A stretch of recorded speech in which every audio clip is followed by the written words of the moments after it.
Halo teman-teman, kisah kali ini akan menceritakan tentang seorang pemuda bernama Nara yang dikenal oleh tetangganya sebagai seorang pemalas, namun kemudian dia berhasil membuka jalannya menuju kesuksesan.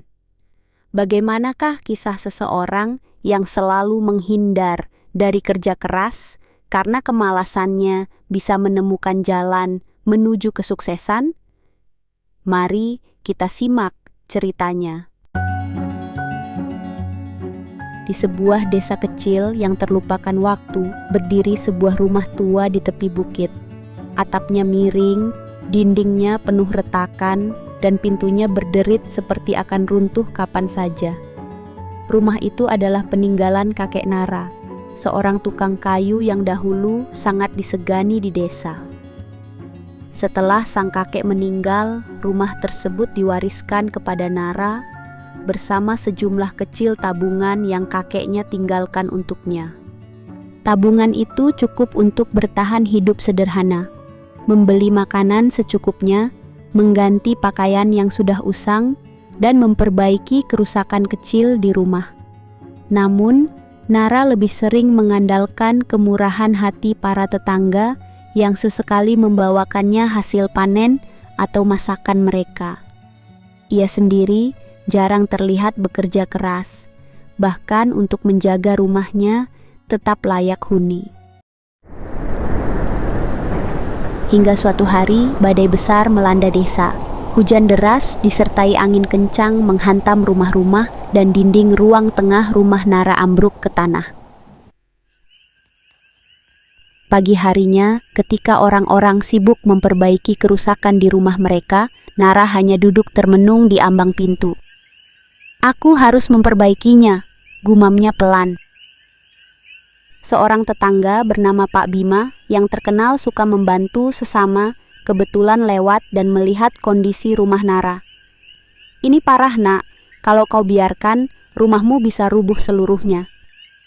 Sambil termenung, Nara menjawab, "Iya, Pak. Tapi sepertinya uangku tidak akan cukup untuk membeli bahan," ujar Nara. Pak Bima mengangguk pelan, melihat rumah yang hampir tak berbentuk itu. "Kalau begitu, bantu aku di bengkel selama beberapa hari. Aku punya beberapa bahan sisa yang bisa kau gunakan."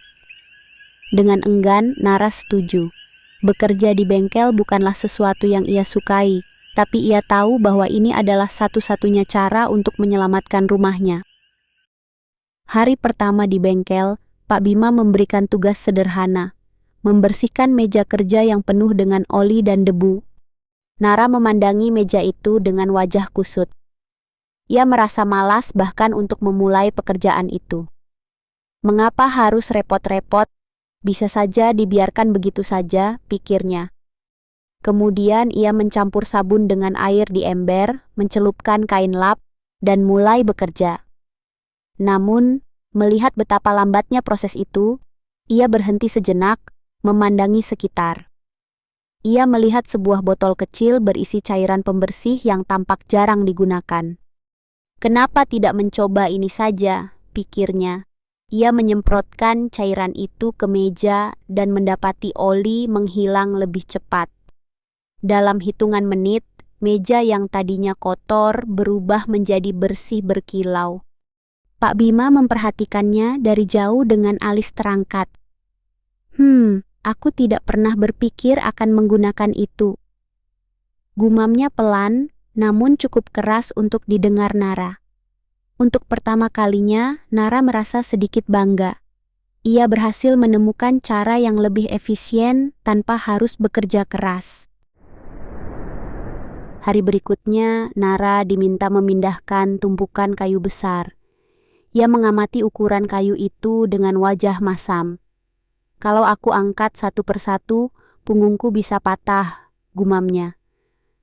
Setelah membayangkan apa yang akan ia alami, tiba-tiba Nara pergi dari sana.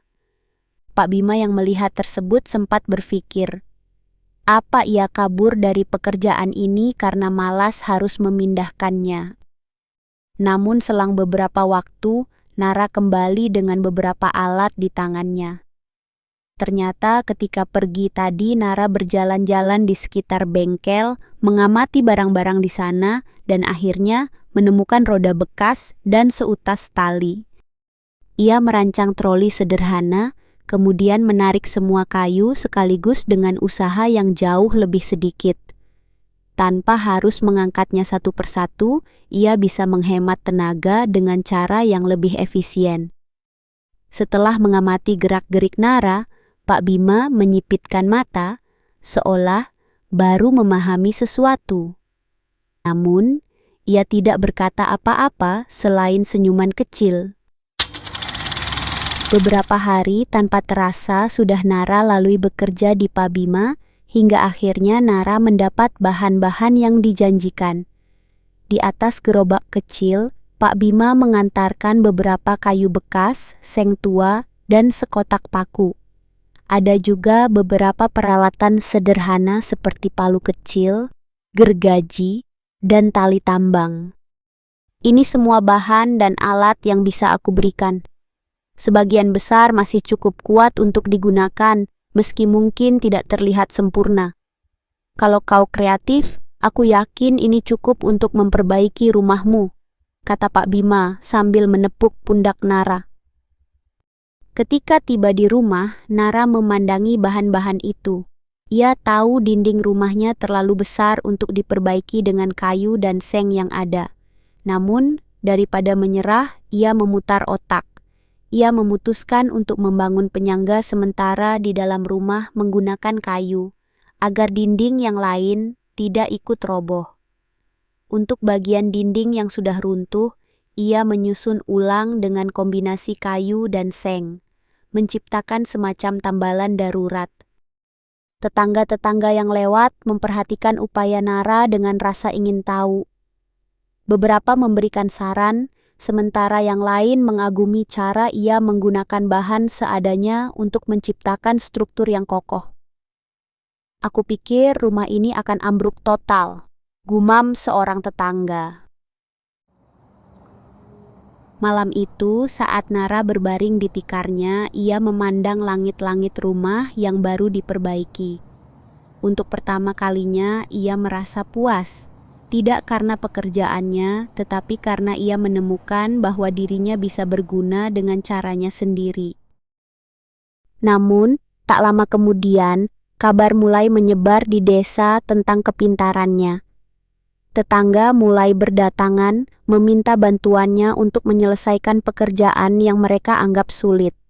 Dari membuat pagar hingga memperbaiki roda gerobak, Nara selalu menemukan cara untuk menyelesaikannya tanpa banyak mengeluarkan tenaga. Dan tentu saja dari setiap pekerjaan yang Nara terima, ia sedikit demi sedikit menghasilkan penghasilan untuk menunjang hidupnya. Namun, Nara tetaplah Nara. Ia masih sering berbaring sambil melamun. Tapi kali ini pikirannya dipenuhi dengan kemungkinan-kemungkinan baru. Apalagi yang bisa ia ciptakan untuk membuat hidup lebih mudah. Dan bagaimana ia bisa terus memanfaatkan kepintarannya tanpa harus meninggalkan kebiasaan malasnya. Satu hal yang pasti, hidupnya kini berubah. Orang-orang tidak lagi melihatnya sebagai si pemalas, melainkan seseorang yang memiliki cara unik untuk menyelesaikan masalah.